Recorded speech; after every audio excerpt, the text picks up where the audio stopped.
hard. So here's the funny thing, and I had a hard time figuring out what to show you the kneeling series and what to show you the standing series, because really, technically, you can do all the exercises you do kneeling and standing.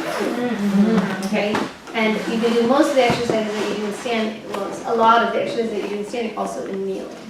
So you can feel free to choose if you want the person in kneeling or in standing for some of these exercises. And I think we've shown some of them, just briefly, a picture of it. Oh, here it is in standing type of deal. But you'll see. And they are interchangeable. So my question to you is, why would you choose kneeling versus standing? Knee problems. No. Is it knee problems? Yeah. So somebody can't kneel Yeah. because of knee problems? Okay. And kneeling might engage more to glutes, might be more glute work if I choose kneeling? Maybe, but maybe not. Okay. Maybe. I mean, you can cue the glutes in either one, depending on if you want them in there or not. There's a big reason why I sometimes choose to have people kneel and what versus stand. A little bit more stable. Instability. More stable. Why is it more stable? Just lower to the ground. Yeah, but what else?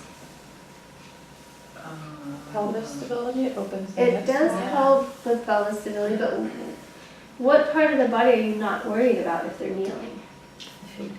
Feet. Ankles. Their feet and ankle alignment, right? If I have, so how many times have you corrected people's stance position on the balls of your feet, not on your heels? Get off your heels, get on the balls of your feet, right? You don't have to worry about that if they're kneeling. So if I have a group of people that I know they're going to get in standing, and I'm just going to be going, oh my gosh, what am I going to do with their posture, position? I'm not going to put them on their feet. I'm going to put them kneeling so I don't have to deal with it. So I can deal with fixing everything else. And typically, people are not as back-weighted when they're kneeling, right? You can see it right away if they're back here pulling or if they're like this. It's easy to fix that. But if they're on their feet, it's sometimes really hard to get them from this posture, right, into this is hard enough. And then to get them forward and in here, and not locking their knees, and not doing something funky, and not, So you don't want to deal with it. Kneeling is a great option. Okay. Especially then in group, maybe. In groups, yeah. A lot of times in my group class, I have them kneeling. And when I go to standing, I pick my battle. Okay, right? I'm not going to fix everything if they're all in standing. So is it shoulders that I want to fix? Is it foot position? Is it height and tallness? Or what is it that I want to fix? So anyway, there's my spiel on kneeling. And that's why even though sometimes people have a little bit sensitive knees, most people can kneel on the mats in here. They don't feel bad kneeling, most people. There'll be a few, and I'll just have one person stand up instead of 6. Yeah? Okay. Just above the shoulders is about right, usually. So I leave it not too high, usually for chest expansion. Because you can also change the body's position. Right? So chest expansion, I'm going to come to where, and my emphasis is always to have them just past the body. Do you know why I emphasize that all the time? What happens if what's the difference between here and here? To engage the Lats. lats. Lats engage anyway. And the shoulder blades get back. together. Thank you. Yeah. Yep. Well, what muscles pull the shoulder blades together?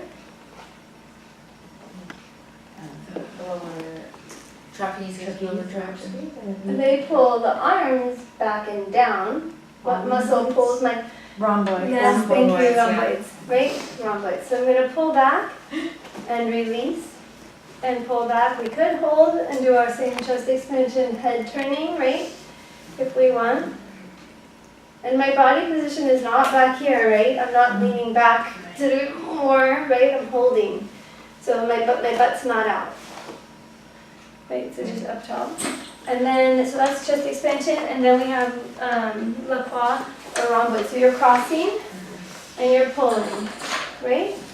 Same as on the reformer. And now you are leaning back a little bit. A very little bit, yep, but I'm not, No. right? And I tend to, I don't know, I tend to lift my feet up a little bit just for my own balance. I don't have to do that. I just feel like It makes me focus on, I get more lift in here somehow if I lift my feet a little bit. So, feel free to play with that. Now, if you're one of those kind of a little bit OCD people, you can switch hands and go the other way with the crossing, although I really don't think it makes that much difference. I have one of my friends who's very like that, Andrea, for those of you, Andrea, is very OCD that way. So then, here you're going to bring your elbows in for rotator, right? Elbows in tight, and it's not a very big motion, right? From here. Okay, so that's rotator. And then, yes? You have these labeled as intermediate. Yes. Why? It's harder than sitting. Okay. There's more going on. Okay. So I think it's harder than on the long box. And there's more resistance because the reformer's not moving. Right? So it's not the very beginner thing. Okay. Yeah, you'll feel it when you do it. And then, let's see. So then I think I did arm circles and salute here for you. Yes. Okay, so then I turn around on the cross. And I like to try and keep the feet against the floor bar back here. So for arm circles, I'm coming up, right, and circling it. I can start with that scoop, come up only where I can control it. So I'm not going to let them, all this funny, weird arm things. Nice and controlled, body's controlled, coming around, right, and then reverse. And do you lose the resistance on the back? I don't. I try and stay in. Right, the whole time I try and stay in the resistance. So I'm not going to go to the places where I feel like I'm not in resistance anymore. So I'm going to keep it here. Anyway, the shoulders don't do a lot. They're not really designed to work with resistance back here. It's a very vulnerable position. So this is why also when we do angels, I do this. Right, this is the place on your back, or angels is here. It's not here. Right, it's a very vulnerable position for the shoulders. And we're not really designed to do a lot of strength back here. It's here. Yeah? And then salute, which we're going to do so many salutes today. We're going to push this exercise never existed, right? So pressing up. I am leaning forward. Yes, for salute. And then you could do shake the head, a little more challenging. Right? Remember, you're taking arms back, not the head forward. Yes, and then circle around. And on the reformer too, we're kneeling. Yes, you are. It's very similar. This just feels different than the reformer because the reformer, you move, the resistance stays equal on the reformer because the carriage is moving. Here, the resistance gets harder the further away you get. Oh, yeah. Right? Because you're not moving. So everything arms or everything spring-wise is more difficult here than on the reformer because of that. So maybe I'll show you standing series too because I think it flows right in. So 8 or 9 is usually enough unless they're super tall, but you don't need the springs to be that high. They could be a little lower than the shoulder or somewhere between a little lower and a little higher with the shoulders. So hug a tree. The mistake people make here is that they get too far away.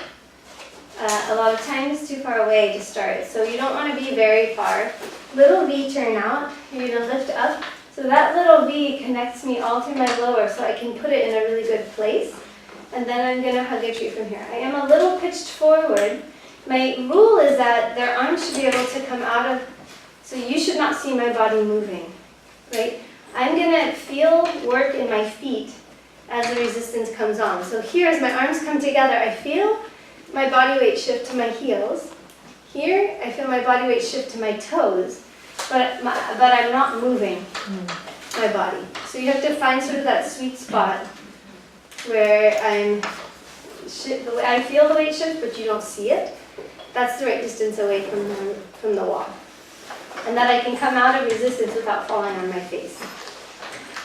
Yeah, so that is hug a tree. And then we have full arm circles, which is basically the same thing we just did. Kneeling, right? Staying in that, and here, around, staying in, and then the reverse. right? And then here we have butterfly. So butterfly, I like to start here, straight arms now, right? It's open and squeeze, right? And then the butterfly, there's a one-arm version here, so you can do alternating arms. And then we have salute. So here I actually do come a tiny bit forward for my salute usually in this position so that I can lean forward a little bit and I'm pressing up and out. So the biggest mistake here is that people are pressing this way instead of in line with their body. The arms should go in the line of the body, right? And then again, shave the head. Right, a little hard to hold. Yeah. And then up and out. And then we have punching. So punching is facing into a lunge, right? So in the springboard when you're lunging, the tendency is to want to straighten this leg and be back here. You want then to push, my back foot is pushing away the whole time. That's its job. And I'm trying to keep bent in the front leg for my punching. I start here and I punch out and bend and press and bend, press and bend, press, right? And then we always switch legs. I didn't write this down, but I like to have them push out and try and switch here. It's kind of fun. Makes them feel silly. See? And then again punching, right? Alternating iron punches. Okay, and that's facing this way. And then we have squat. Double arm, alternating single arm, and single. Okay, so squat typically with these is elbows bent in the bicep position the whole time. So with the bar, when we did the squats, your arms were straight to start. On this one, we try and hold that bicep position the whole time. So it's, let me see double arm pulls first. So I'm going to come out here. I'm going to line myself up. It's that same idea. Right? Sitting in the chair, my back is straight. So just a little bit more so you feel supported. And then I can do double arm curls, right? I can sit down again. Do alternating arm curls. Good. And then second position would be out here. And I think for second, my arms are straight on there for second position. But you could technically do either. So squats in second. If you wanted to get fancy. Arms bent or straight? I think I have them on straight in the book. Do I? For second position? It's not in here. I don't see it. Okay. Sure. We did it with the thing. I think it's arms straight for second position. Okay. Oh, it's such a variation squat in second. Yeah, you're right. Repeat the same Squat with exercise. alternating single arms, but it doesn't say. Repeat the same exercise in I the didn't position. say. Bicep Yeah. curl 3 times and same back up. Okay, so you could do any of these in second position. You could do it arms bent or straight as we did with the bar or with the handles. If I wanted to keep in the rhythm of the arm bicep curl, I could do it here. Right, and remember we talked about you can go way down if you want to. Challenge yourselves or your clients. And then we have 3-way pec stretch. That's a nice way to end the arm series. So the first one is arms are down by your sides. You're going to walk forward from low and open up the chest here. It feels good. And then out to the sides a little bit more, so I'll come a lot less far, getting a pec stretch here. And then the last one, stepping back and coming upward with the arms, allowing the chest to stretch. So people who should not be doing this one, do you think? Shoulders. Shoulders. Shoulder instability in particular. Shoulders, yeah. But shoulder, yeah, anybody with a shoulder rotator cuff, not going to do that one. That's going to be a lot of pressure. And then with hug a tree, would you not do that kneeling? You Or could. you could do any of these standing Yeah. or kneeling? Yeah. They're interchangeable, right? They're pretty close to interchangeable, yeah. The lunging, punching, you can't do kneeling. Right. What? You can't? Let's see you try. You can do Yeah. punching. So with my pec lat stretch, you know what my challenge was, or I used to tell them, the person that would come out here, we used to do it here, Right, hold their arms and go all the way to the floor. Oh my god. Without taking the step. If you could go down, touch your nose to the floor, you never had to do the 5s again. That was our little contest.